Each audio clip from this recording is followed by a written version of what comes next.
I think the first fight when it really became a little bit cerebral, and it really became almost a game that was, or almost watching the fight materialize in front of my eyes, was the knockout of Patricky Pitbull. You know, I was in there, I was cognizant of what was going on, I felt at home in the cage, I felt the canvas underneath my feet, I smelled the smells, I heard the crowd, I felt the glow and the heat of the lights, and I felt myself react. And in my mind, I remember thinking, okay, that's going to set up the right hand. And then you saw that 30 seconds later, feinted the right hand, dropped my level. He didn't know if I was going for a shot or throwing the jab. Lo and behold, I throw the right hand, lights out, jump on the cage, collect a paycheck, kiss my wife. He puts Patricky Pitbull to the ground, and we have a new lightweight world champion. Let me amend that, speed and power. We're going to have a couple of good rounds here. Come on, get warm, let's go. Let's get there. Got a lot of work to do.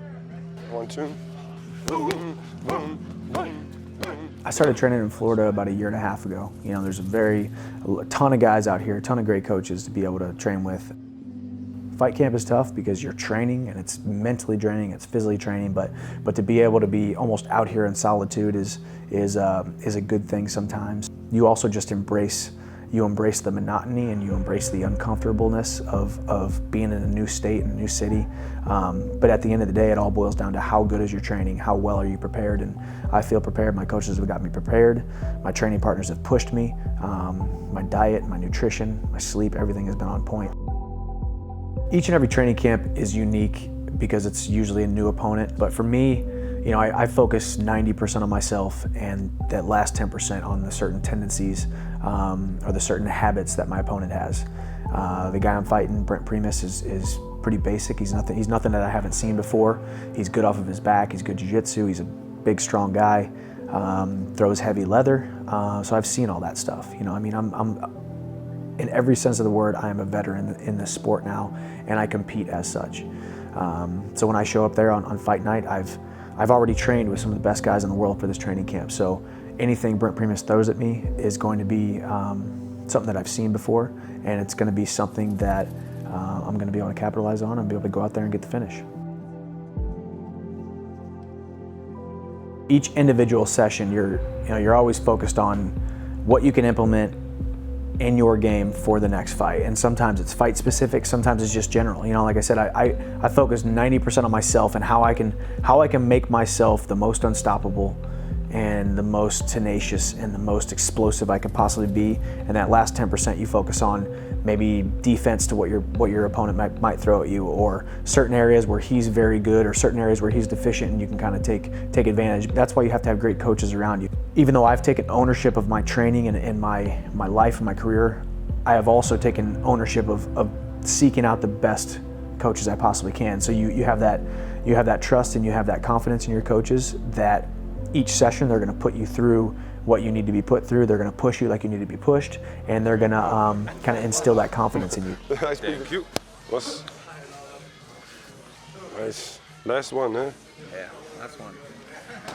Yeah, this week, should I be doing 2-a-days or just one workout a day? I would do just one workout a day. Now you're ready.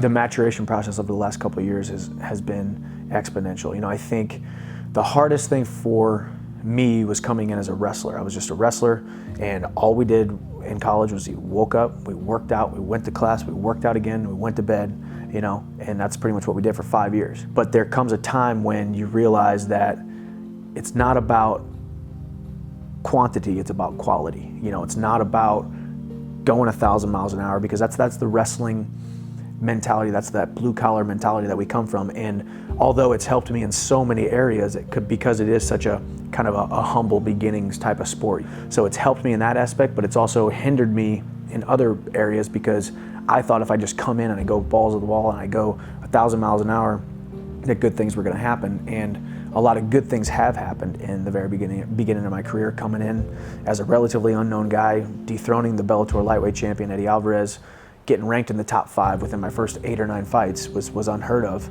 It's also a maturation process to look at my fights over the last couple of years and realize it's a new fighter, it's a different fighter, it's a more composed, a more confident, a more smart and sharp fighter. You know, I think going out there, putting it on Benson for the first 4.5 minutes, and then realizing that I wasn't gonna finish him, so I literally took the last 30 seconds of that round off.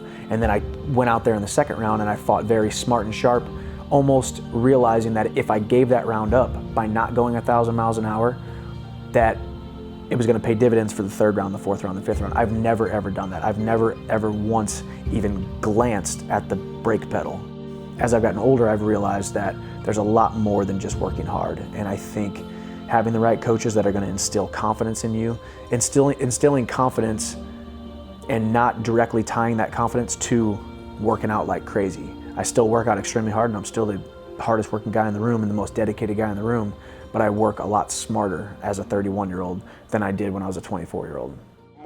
I feel like I should only be doing one workout a day. Well, you talk to a guy who in kickboxing do only one workout a day, but you guys have much more. 2 days?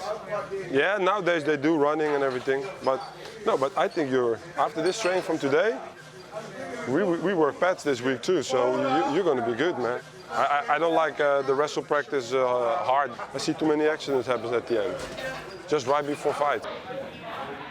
Last day of sparring for training camp, feeling good, feeling the best I've ever felt. So the rest of this week, it's maybe one workout a day, something quick, something hard and quick. No need to be in this gym for 2 hours like I've been. The main thing about training camp is, I mean, anybody can come in here and work hard. Anybody can come in this gym and run their head through the wall, spar 1,000 rounds, but what do you do after your workout? What do you do between workouts? So how are you supplementing? How are you eating? How are you drinking? How are you drinking your supplements? How are you eating your protein? How are you sleeping at night? You know, so for me, it's Dimetize before and after every single practice.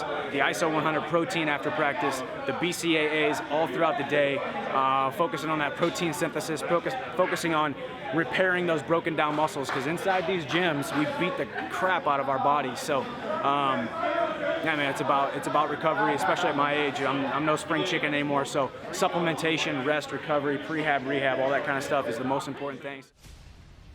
This is my 20th fight, and it's no coincidence that it's at Madison Square Garden, literally the world's most iconic arena, the greatest venue for fighting, and it's exciting, you know, to be able to go out there and compete and warm up in the same locker room that Mike Tyson warmed up in, walk the same halls that Muhammad Ali walked as he was walking out there towards the ring. Well, leading up to it, you try not to think about it too much. You try not to focus too much on the magnitude of the fight card, of the pay-per-view, of how big the night is and how bright the lights are going to be, because that kind of stuff can kind of mess with you. You know, you got to continue to realize and continue to remember that it's just you and another man inside of a cage. That cage door locks and you got to go out there and you got to do your job. And I'm more deadly now than I've ever been. As my body has matured, as my last almost 10 years in this sport, I'm faster and I'm bigger and I'm stronger and I'm just smarter. And a smart fighter with the power that I have, and add onto that the heart that I have and the cardio that I have, it's a cool, unstoppable feeling, but it's also keeping that humility in your back pocket. June 24th is going to be a really, really, really cool night. And I think, as I sit here today, I try not to think about it too much, but I think when I get that knockout or I get that submission or I get that finish and my hand gets raised, and it'll be something that I'll be able to remember for the rest of my life. It's going to be something that I'll be able to tell my kids and my grandkids that, you know, your dad, your grandpa fought at Madison Square Garden. But I expect to, like I do every single time I step into the cage, I expect to steal the show. Doesn't matter if I'm the first fight on the card or I'm the main event. I'm the most dynamic, most explosive guy that's going to step into that cage that night. And it's going to result in either a knockout or a submission or some kind of finish of Brent Primus on June 24th.